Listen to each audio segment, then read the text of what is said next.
Tireurs, mettez les casques. Chargez. Armés. Tirez. Mais bien sûr, quand on parle de sport et d'écorce, quoi de plus attirant que de tirer?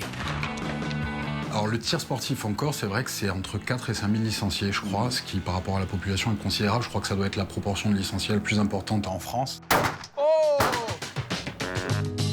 Antoine Albertini s'intéresse particulièrement aux armes, pas autant celles utilisées pour faire des choses comme ça, que celles utilisées pour faire des choses comme ci. Journaliste de longue date et auteur du roman remarqué Malamorte, le travail d'Antoine Albertini explore et expose le côté violent de la culture corse, ce qui n'est pas toujours le choix de carrière le plus sûr. Quand on est journaliste rubricard police-justice dans un grand quotidien national, on risque pas de croiser à la boulangerie du coin le mec ou l'équipe sur laquelle on vient de publier une longue enquête. En Corse, c'est le cas.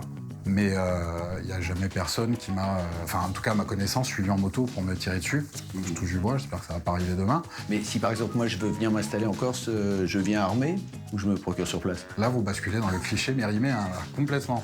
On n'a pas besoin de venir armé et le mieux, c'est si on aime les armes, de s'inscrire dans un club de tir et de détenir légalement une arme ou de les collectionner.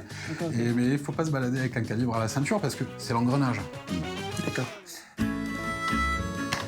C'était clairement une offre que je ne pouvais pas refuser et qui pouvait m'initier au monde du tir sportif mieux que le légendaire champion de Baltrap, Michel Carrega. Bon. À tous les coups, hein.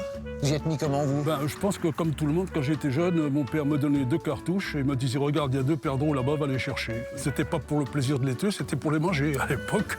Michel Carrega, c'est un grand homme. C'est le maître du tir. C'est le maître. En 2 mots, c'est le maître. Merci madame, et croyez-moi, je partage votre excitation parce que Michel Carrega, qui ressemblait à un Clint Eastwood corse, a gagné 4 championnats mondiaux de Baltrap, plus une médaille d'argent au JO de 1972.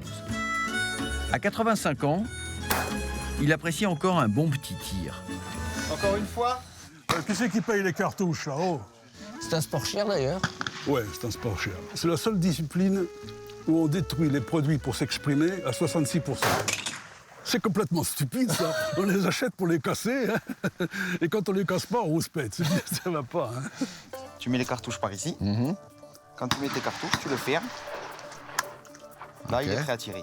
Et voilà, c'était le tir sportif pour les nuls. Et après, faut appuyer sur la détente. D'accord. Mon pauvre professeur est Alexandre Guidicelli, un armurier local et expert en Baltrap. Allez, c'est parti. Dommage. Trop tôt. Tu as tiré trop tôt. Pas loin, hein. Tu as tiré par terre, là. C'est quoi les qualités, d'ailleurs, pour être un bon baltrappeur? Le mental. C'est le mental qui fait tout. Ah, le mental, c'est pour ça. Dommage. Donc c'est un sport que vous pourriez conseiller à des jeunes? Ah oui. C'est toujours bien de savoir se servir d'une arme. Ne voulez pas qu'on mette un plateau plus simple? C'est mieux, parce que celui-là, il n'est pas évident à casser. Eh oui, place aux jeunes. Voici Célia, 16 ans, et Pierre-Louis, 14 ans, qui, comme de nombreux Corses, ont obtenu leur permis de chasse avant leur permis de conduire. Et pourquoi vous avez commencé à faire du baltrap? Moi, je chasse, c'est le sport qui se rapproche le plus de la chasse. Et... En fait, avant, j'étais en école militaire et du coup, c'est comme ça que j'ai vu les armes juste comme ça. Et puis après, ça m'a donné envie de tirer moi. Il y a de plus en plus de femmes qui s'y mettent. C'est une bonne nouvelle. Oui. Oui. Oui. Oui et non, parce qu'après, ça peut représenter une menace aussi. Ah, pourquoi une menace? Parce que les filles, elles sont plus fortes que les garçons. Ah. Et pourquoi elles le prouvent pas, alors? Parce qu'on le sait, on est sûr de nous. Ah. Pas besoin d'être sûr de soi, il faut essayer. Alors? J'essaye et je le suis. Et alors, qu'est-ce qu'on répond à ça? Rien. On essaye, on réussit, on réussit. Tant mieux. Si on n'essaye pas, on peut pas être sûr de réussir. Bon, je vais vous laisser voir. Selon certaines théories, la passion corse pour les armes vient de l'histoire de cette région qui a souvent dû se défendre des invasions étrangères.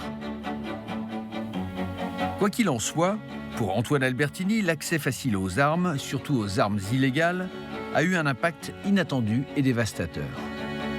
Le nombre de personnes qui sont mortes par balle en Corse depuis 20 ans est supérieur au nombre de soldats de l'armée française qui sont morts en opération extérieure depuis 1963.